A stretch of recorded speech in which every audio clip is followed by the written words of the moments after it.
तो दोस्तों आज मैं पहुंचे हुए करनाल हरियाणा में एक ऐसे पिग फार्म को कवर करने के लिए जो कि बहुत ही साइंटिफिकली बहुत ही बड़े स्केल पे पिग फार्मिंग करी जा रही है। अगर यहाँ पे एनिमल की संख्या की बात करें तो छोटे बड़े सब मिला के यहाँ पर 1000 से ज़्यादा आपको एनिमल देखने को मिलने वाले हैं। प्लस इनका काम करने का तरीका बड़ा ही साइंटिफिकली है, बहुत ही अलग तरीके से काम कर रहे हैं। यहाँ पर ये अपना इनका खुद का स्लॉटर हाउस है जहाँ पर स्लॉटरिंग करके अपने खुद के प्रोडक्ट बनाते हैं, जैसे सलामी, सॉसेज, पेपरोनी वगैरह, और इसको ऑफलाइन और ऑनलाइन दोनों तरह से सेल करके बहुत ही अच्छा बिजनेस यहाँ पर खड़ा कर रहे हैं। तो चलिए फटाफट से देर न करते हुए आपको मिलवाते हैं फार्म के मालिक से और जानते हैं पिग फार्मिंग कैसे आप शुरू कर सकते हैं, कैसे आप इसमें प्रॉफिट कमा सकते हैं। नमस्ते मैम। नमस्ते प्रवेश, कैसे हो? मैं ठीक हूँ मैम, आप कैसे हैं? बिल्कुल बढ़िया हूँ, वेलकम बैक।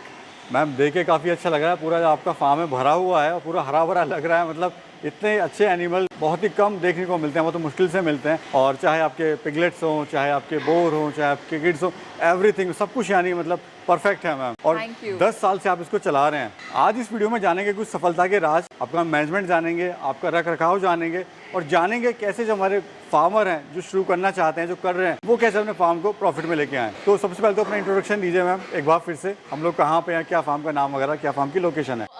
मैं सोनिया शुक्ला हूँ और हम ये KSBRF फार्म चलाते हैं जो कि करनाल में है। ये स्पेसिफिकली हम एक और सीरीज़ कर चुके हैं प्रवेश के साथ बहुत पहले, जिसमें हमने बहुत सारी चीज़ों पे जोर दिया था कि मैनेजमेंट कैसे करें हम फार्म का, क्योंकि उस समय हमने जब लॉन्च किया था तब हम भी मैनेजमेंट में थोड़ा सा बेटर कर रहे थे। अब हमने एक स्टैंडर्ड मेंटेन कर लिया है और अब हम उसके ऊपर ऑप्टिमाइज़ कर रहे हैं। इसका मतलब ये हुआ कि हम एक स्टैंडर्ड मेंटेन करने के बाद हम उसको अब प्रॉफिटेबिलिटी पे जा रहे हैं। पहले भी मैंने अपने सज्जनों पिग फार्मर से बहुत सारी इन्फॉर्मेशन शेयर करी थी इस बात को लेके कि हम मैनेजमेंट के अकॉर्डिंग हम प्रॉफिटेबिलिटी लाइन में कैसे घुसे, और जो कि मैंने प्रवेश से भी शेयर किया था कि प्रॉफिटेबल होने में थोड़ा सा समय लगता है और बहुत सारी चीज़ें हैं जो हमें बहुत इंपॉर्टेंट होती है एक फार्मर को जानने के लिए, एक इन्फॉर्मेशन के लिए, क्योंकि नॉलेज एक पावर है और जब तक हमारी नॉलेज हमारे पास नहीं होगी हम बिना गोल के एक फार्म को नहीं चला सकते। और दूसरा जो आपका प्लान है ना मैम, वो बड़ा ज़बरदस्त है। यानी आप खुद के जो तैयार करते हैं एनिमल, फिर उनको प्रोडक्ट में आप कन्वर्ट करते हैं, फिर आप सेलिंग करते हैं, ये बड़ा ज़बरदस्त लगा मैम मेरे को। मतलब ये बहुत ही अच्छा तरीका, आपने खुद के प्रोडक्ट बनाओ, उसको सेल करो, खुद की मार्केटिंग, आप किसी पे डिपेंड नहीं है, किसी मार्केट पर आप डिपेंड नहीं है, ना ही आप अपना असम की जो मार्केट है उस पर आप डिपेंड हैं। तो ये ज़बरदस्त आइडिया मेरे को लगा आपका ये। सो प्रवेश, 3-4 चीज़ें बोलना चाहूँगी। जब हमने अपना फार्म शुरू किया था तो हमें ऑलरेडी पता था हमें क्या करना है। तो फार्म जब लॉन्च किया उसके बाद हमने ऑलरेडी इंटीग्रेटेड सिस्टम सोच रखा था कि फार्मिंग करेंगे, ब्रीडिंग करेंगे, रेयरिंग करेंगे, फैटनिंग करेंगे और फिर स्लॉटरिंग करेंगे। सो ऑलरेडी क्लियर था हमें कि हमें क्या करना है। थोड़ा सा बस फार्म के बारे में आपको ये चीज़ें बताना चाहूँगी क्योंकि सोर्स हमारा हर एक चीज़ का फार्मिंग है, पिग फार्मिंग है, जो सबसे पहले हमने शुरू करी थी, सबसे पहले लॉन्च करी थी। अब करीब 10 साल होने वाले हैं उसको। तो अब ये चीज़ के बारे में मैं ये बोलना चाहूँगी कि कुछ सीक्रेट्स हैं फार्मिंग के जो हमने समझ लिए हैं और उसके ऊपर हमने प्रॉफिटेबिलिटी कैसे आनी चाहिए वो समझ के कैलकुलेशन निकाल ली है, और वो कैलकुलेशन मैं आप सर्वजनों के साथ शेयर करना चाहूँगी ताकि आप सब भी समझ पाएँ कि फार्मिंग शुरू करना और उसको प्रॉफिटेबिलिटी में लाना दो बहुत इंपॉर्टेंट चीज़ें हैं। और दोनों चीज़ें डिफरेंट है मैम। फार्म शुरू करना बहुत इजी है, पैसा लगता है हमारा, लेकिन उसको प्रॉफिट में कंटिन्यू चलाना, जैसे आप 10 साल से चला रहे हैं, वो आसान नहीं है मैम। तो देखिए, पैसे लगाने को तो आप लगा सकते हैं, हर कोई लगा सकता है। फार्मिंग शुरू करने में छोटे स्केल पे ज़्यादा पैसे नहीं लगते, अब तो गवर्नमेंट भी सब्सिडी देती है आपको, लेकिन उतने पैसे लगाने के बाद भी अगर आपकी प्रॉफिटेबल लेवल नहीं पहुंची है 2 से 3 साल में, इसका मतलब कहीं ना कहीं कुछ कमी हो रही है। और वो कमी कैसे पूरी होती है उसकी, तब पूरी होगी जब आपको उस चीज़ की शिक्षा होगी, जब आपको पता होगा कि आपके पास नॉलेज है कि नहीं है, कि आप उसको कैसे बेटर कर सकते हैं। 2 से 3 चीज़ें हैं जिसके बारे में मैं बातचीत करना चाहूँगी। Secret to successful pig farming is your feeding and your management of the farm. ये 2 चीज़ें हैं जो सबसे इम्पॉर्टेंट हैं और जो हमने अब तक अपने फार्म पे इसको अप्लाई किया है और हमें रिजल्ट मिलने शुरू हो चुके हैं। मैं वो गुरु मंत्र दीजिए हमारे नए फार्मर को या ऑलरेडी जो फार्मिंग कर रहे हैं, क्या सक्सेस के राज हैं 10 साल से, आप कैसे आप सक्सेसफुल फार्म को चला रहे हैं? आप प्रवेश, बहुत अच्छे सवाल पूछते हैं आप, और इस चीज़ के लिए मैं आपको क्रेडिट देना चाहूँगी कि ये चीज़ें, ये सवाल पूछना एक पिग फार्मर को भी अपने लिए बहुत ज़रूरी है, क्योंकि हम बिज़नेस तो डाल लेते हैं, हमें पता ही नहीं होता कि हम उसको सक्सेस कैसे करें। इसीलिए जो लोग ऑलरेडी एक्सपीरियंस है, जैसे हम जैसे लोग हैं, हमने ऑलरेडी अपने कुछ फार्मूलाज निकाले हुए हैं जो हमारे लिए इतने अच्छे से काम कर रहे हैं। 2 चीज़ें हैं जो मैंने आपको बताई, एक है फीडिंग टेक्निक और एक है मैनेजमेंट ऑफ द फार्म, जिससे आपको बहुत अच्छा प्रॉफिट मिलेगा और टर्न अराउंड रेशियो अच्छा मिलेगा इन टर्म्स ऑफ आपका लाइफ स्टॉक, राइट। अब सबसे पहले इंपॉर्टेंट सवाल मैं पूछना चाहूँगी आप लोगों से जो लोग पिग फार्मिंग शुरू करना चाहते हैं, आप लोग का मेन मकसद क्या है पिग फार्मिंग शुरू करने का? हम पिग्स को रेस क्यों कर रहे हैं? मांस के लिए, मीट के लिए, करेक्ट। हमें मीट क्वालिटी कैसे बेटर मिल सकती है? बताइए प्रवेश, हमें मीट क्वालिटी कैसे बेटर मिल सकती है? मैं वो तो आपसे ही सीख सकते हैं कोई। हम जब खाना खाते हैं, हमारे डाइटरी नीड्स, हमारा जो पौष्टिक आहार है, उससे हमारी बॉडी बनती है, उससे हमारा मीट का क्वालिटी भी बेटर होता है, करेक्ट। सिमिलरली आपका ये पिग्स के अंदर भी होता है। लाइफ स्टॉक आपका बेटर तभी होगा, डिजीज़ फ्री तभी होगा जब आपके फीड की क्वालिटी बेटर होगी। और इस पर मैं थोड़ा और लाइट थ्रो करना चाहती हूँ। मैं आपको ये बोलना चाहती हूँ कि आपको ये पता होना चाहिए कि आपके पिग्स के डिफरेंट स्टेजेस होते हैं बढ़ोतरी के, उनके ग्रोथ के स्टेजेस अलग अलग होते हैं। आपके छोटे स्टेज में जब बच्चा होता है वो माँ से दूध पीता है, उसको हम अपना वीनिंग स्टेज बोलते हैं, ठीक है।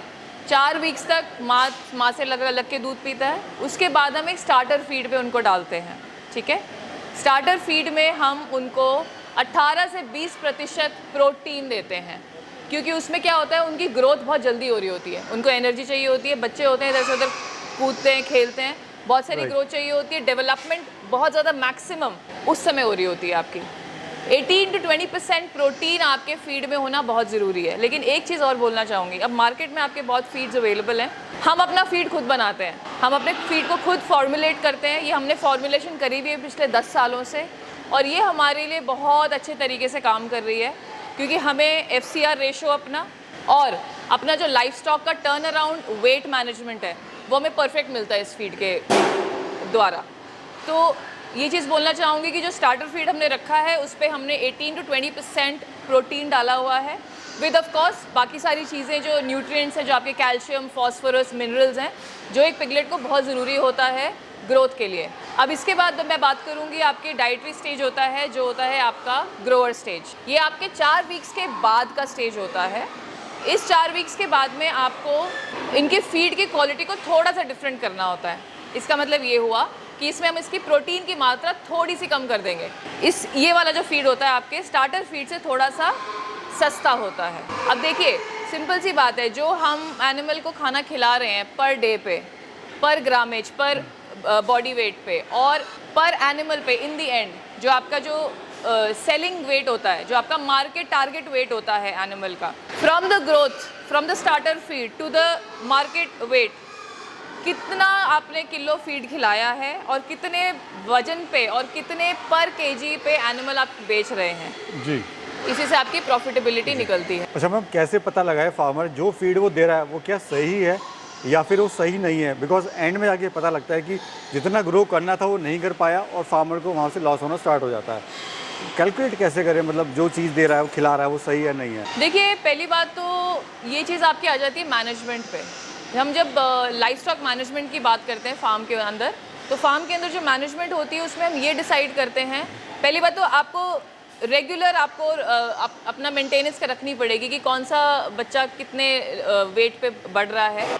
तो जो संतुलित आहार हम सुअरों को दे रहे हैं वो सारी की सारी डिपेंडेंसी आपकी उस पे होती है कि आप क्या खाना खिला रहे हैं। अब जहाँ से आप फीड ले रहे हैं या जो भी ले रहे हैं, हमारे जो पिग फार्मर्स हैं बेचारों को पता भी नहीं होता कि वो किस तरीके की फीड है, क्या क्वालिटी है, क्योंकि कंपनी से उठाया और फीड लिया और खिलाया।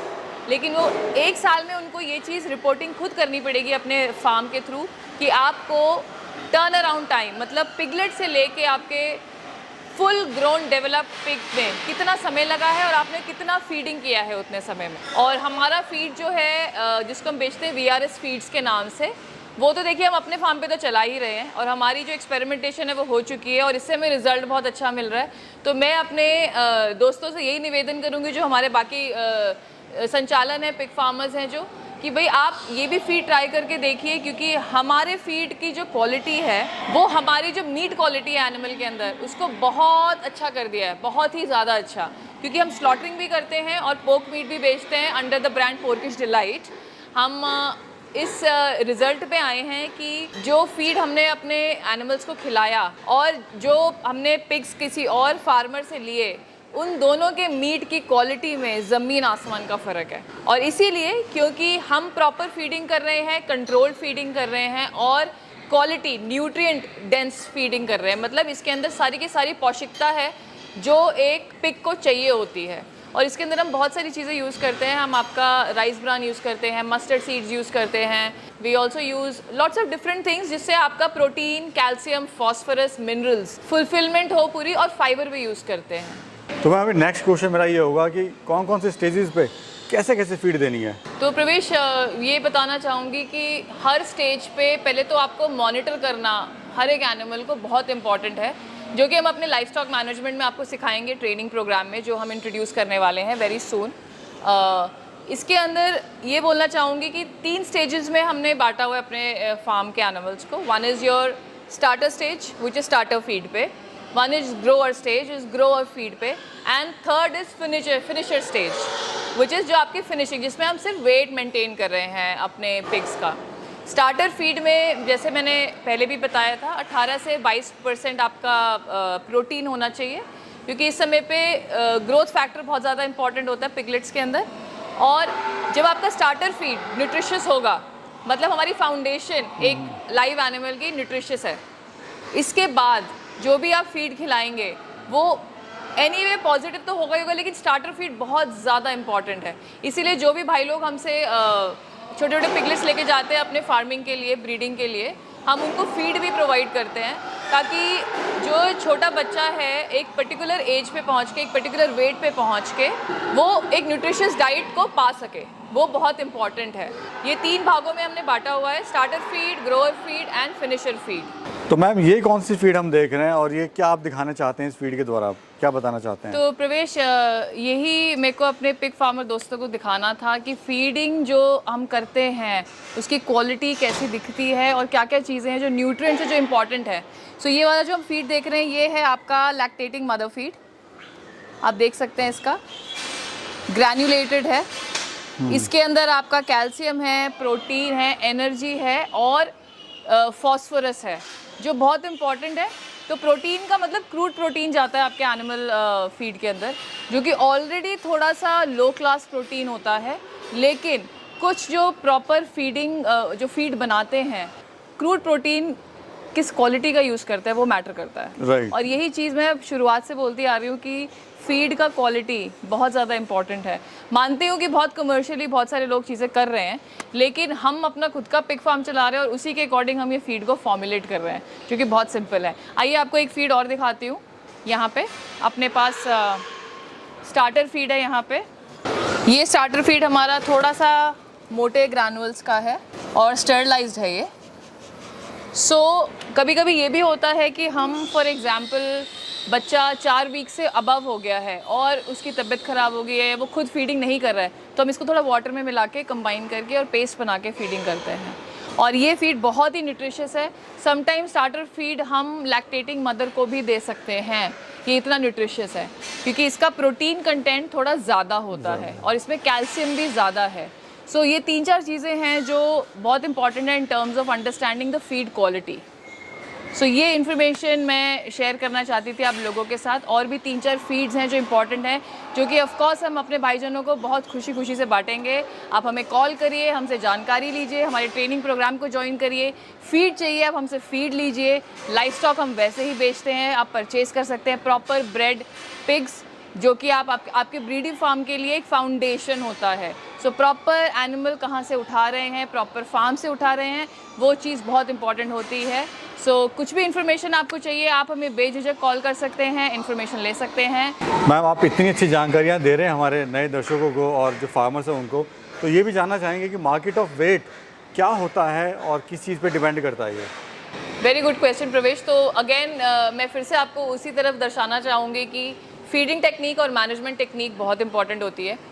अपना एक मार्केट टारगेट वेट होता है हर एक पिग का, और वो 2-3 चीज़ों पे डिपेंड करता है। पहली तो होती है आपकी ब्रीड, दूसरी होती है कस्टमर प्रेफरेंस, जहाँ पे आप मीट बेचना चाह रहे हैं उसकी प्रेफरेंस क्या है।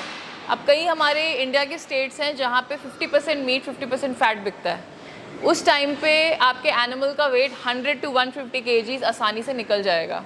लेकिन कहीं आपके जो स्टेट्स होते हैं जहाँ पे उनको 30% मीट 70% 30% फैट 70% मीट चाहिए होता है, वहाँ पे आपका जो प्रेफरेंस है 80 to 90 kgs of live animal weight. So ये कुछ चीज़ें हैं जो, और हमें ट्रेंड्स भी देखने होते हैं। फॉर एग्जांपल, अब जैसे ट्रेंड्स का मतलब ये हुआ कि समर के टाइम पे आपकी मीट थोड़ी कम बिकेगी, विंटर्स के टाइम पे आपकी मीट थोड़ी ज़्यादा बिकेगी। समर के टाइम पे आपके लाइफ स्टॉक जल्दी वेट भी नहीं गेन करेंगे बिकॉज ऑफ कोर्स वेदर ऐसा है।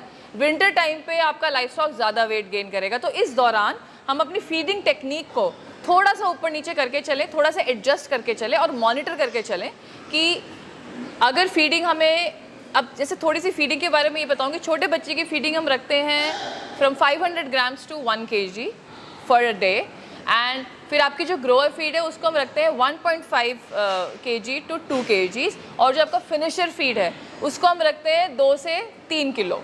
अब वो डिपेंड करता है, अगेन आपको मॉनिटर करना पड़ेगा, आपको फाइलिंग सिस्टम रखनी पड़ेगी, ट्रेसेबिलिटी रखनी पड़ेगी अपने फार्म की, आप किस तरीके से नंबरिंग कर रहे हैं अपने एनिमल लाइफ स्टॉक का, और उस नंबरिंग के अगेंस्ट आप कितनी मेडिकेशंस दे रहे हैं, सप्लीमेंट्स दे रहे हैं, क्या फीडिंग टाइम है, क्या फीडिंग टेक्निक है। ये सब चीज़ें बहुत इंपॉर्टेंट है और ये सारी चीज़ें हम आपको ऑफ़र कर रहे हैं in our training program which we are going to start very soon, and we will update you on that. वो हम आपको अपडेट देंगे उस चीज़ का। लेकिन जो फीड है वो इतना मायने रखता है, इतना मायने रखता है कि इस पूरे इन सालों में हमें ये समझ में आ गया है कि क्योंकि हम अपना फीड खुद फॉर्मुलेट कर रहे हैं और हमारा फार्म इसीलिए बेटर है in terms of the meat quality which comes out हमारे लाइफ स्टॉक के अंदर से। इसीलिए मैं ये शेयर कर रही हूँ आप लोगों के साथ कि अगर आप लोग भी हमारे फीड को ट्राई करना चाहते हैं सो प्लीज़ ट्राई करिए। Call us at 8588 and get the feed and the other information from us. Thank you so much. Sir नमस्कार। नमस्कार। कैसे हो सर? All good. आप कैसे हैं? मैं बढ़िया हूँ सर। थोड़ा सा इंट्रोडक्शन दीजिए हमारे दर्शकों को जो आपको देख रहे हैं अभी। नमस्कार सबको, मेरा नाम विशाल है। मैं एक वेटनरी स्टूडेंट के साथ इस फार्म की देखभाल भी करता हूँ। तो विशाल जी, फाइनली वो दिन आ गया है और लोगों को बड़ा इंतज़ार था कि इस फार्म पे ट्रेनिंग करें, और ट्रेनिंग का वो दिन भी आ गया। आज बताने वाले हैं कब और कैसे इस ट्रेनिंग में आप क्या क्या देने वाले हैं और क्यों वो ट्रेनिंग स्पेशल होने वाली है। तो उसे बताइए इस ट्रेनिंग प्रोग्राम के बारे में। इंतज़ार हमको भी था ट्रेनिंग देने का। तो ट्रेनिंग में हम बहुत चीज़ें कवर करने वाले हैं। जैसे करेंगे आपका मैनेजमेंट ऑफ द फार्म से, जिसमें हम आपको उसका हाउसिंग के बारे में बताएंगे, उसके पेन्स बताएंगे, कितने जानवर कितने पेन्स में आने चाहिए, कैसा पेन होना चाहिए। सेकेंड हम आएंगे फीड पे, क्या फीड किसको देना चाहिए, कब देना चाहिए, कितने अमाउंट में देना चाहिए। उसके बाद हम आएंगे पिगलेट केयर में। पिगलेट केयर में आपको ये बताएंगे कि जब बच्चा पैदा होता है उसमें कौन सी बीमारी लग सकती है, उसका हम उसको बचाव का बताएंगे, उसकी फीडिंग का बताएंगे, माँ की जो देखभाल होगी हम आपको वो बताएंगे। तो विशाल जी, अब जो चीज़ें थी, जो कमियां थी, और यानी कह सकते हैं कि जो संपूर्ण शिक्षा है वो आपके फार्म पे आके फार्मर ले सकता है। बिल्कुल, चाहे वो एजुकेटेड हो और चाहे वो नॉन एजुकेटेड हो, दोनों को ही अब यहाँ पर आकर संपूर्ण शिक्षा मिलने वाली है। राइट। अच्छा, देखिए मेरे काफ़ी लोकल फार्मर से बात हुई है। सबसे पहले बात जो मैंने देखा है वो अपने जानवरों को काफ़ी होटल बेस पे रखते हैं। उससे ये होता है कि बीमारी बहुत ज़्यादा होती है। राइट। बीमारी ज़्यादा होएगी, जानवर बीमार पड़ेगा, प्रॉफिट उतना ही कम होएगा। यहाँ पे हम आपको फीड का बताएंगे, कैसी फीड देनी है, कब देना है। दूसरी बात, हम आपको मेडिकल असिस्टेंस के बारे में बताएंगे कि जब पिगलेट जब पैदा होता है तब कौन सी दवाई जानी चाहिए, क्या नहीं देना चाहिए, क्या देना चाहिए, क्या सप्लीमेंट देना चाहिए जिससे उनकी ग्रोथ बढ़े। फिर हम आपको बताएंगे बड़े जानवर की केयर। कभी कभी ऐसा होता है 19-20 हो जाता है, जानवर को चोट लग गई, कुछ हो गया, लड़ाई हो गई, उसके बारे में आपको दवाई के बारे में बताएंगे। फिर आता है हमारा वैक्सीनेशन, कब वैक्सीनेशन होनी चाहिए, कौन सी बीमारी की होनी चाहिए, डिवॉर्मिंग कब होना चाहिए, क्यों होना चाहिए और कैसे करना चाहिए। और इसमें सर ये पॉइंट भी कवर करेंगे क्या, मॉर्टलिटी, यानी बच्चों की जो मृत्यु हो जाती है या फिर फीमेल या कोई एनिमल की मृत्यु हो जाती है, वो कैसे इसको कम कर सकते हैं अपन? तो पिगलेट में ये बहुत कॉमन केसेस हैं, बहुत मैंने फार्म से देखा है। बच्चे स्टार्टिंग में जब होते हैं मृत्यु हो जाती है। अब वो क्यों होता है, कभी कभी 10 लग जाते हैं। अब 10 क्यों लगते हैं, वो बैक्टीरिया होता है इकोलाई, उससे हो जाता है। बहुत सारे बैक्टीरियाज होते हैं बट मेनली इस इकोलाई से होता है ये। अब उसमें कौन सी दवाई देनी चाहिए वो हम आपको आके बताएंगे यहाँ पे। यानी अभी तो आपने सिर्फ डिटेल थोड़ा बताया है, बाकी डिटेल में आप बताने वाले हैं ट्रेनिंग के अंदर। बिल्कुल बिल्कुल। तो मैं बहुत बहुत शुक्रिया आप लोगों का कि आपने इतनी अच्छी जानकारी हमारे किसान भाई को देने की कोशिश करी, और जो उनके क्वेश्चंस होते हैं वो सारे क्वेश्चंस का आई थिंक जवाब मिल गया होगा किसान भाइयों आपको कि सक्सेसफुली फार्मर कैसे बन सकते हैं और प्रॉफिट में कैसे अपने फार्म को लेके आ सकते हैं कम बजट में और कम समय में। बहुत बहुत शुक्रिया मैम। थैंक यू प्रवेश, थैंक यू सो मच। हम पूरी कोशिश करेंगे कि हम आपको ऑन एंड ऑफ आपको इन्फॉर्मेशन प्रोवाइड करते रहें जो हम अपने फार्म पे अप्लाई कर रहे हैं, ताकि आप सब लोगों को भी फ़ायदा हो। एंड विशाल यहाँ पे मैनेजमेंट देखेंगे और मैं बाकी सारी चीज़ें देख रही हूँ। So management, livestock training program जो हमारा होगा वो हम इस तरीके से आपको इंट्रोड्यूस करना चाहते हैं। सो प्लीज़ हमारे साथ जुड़े रहिए, बने रहिए, ताकि हम साथ में मिलके एक सक्सेसफुल पिग फार्मिंग इंडिया में लॉन्च कर सकें। Thank you so much. Thank you.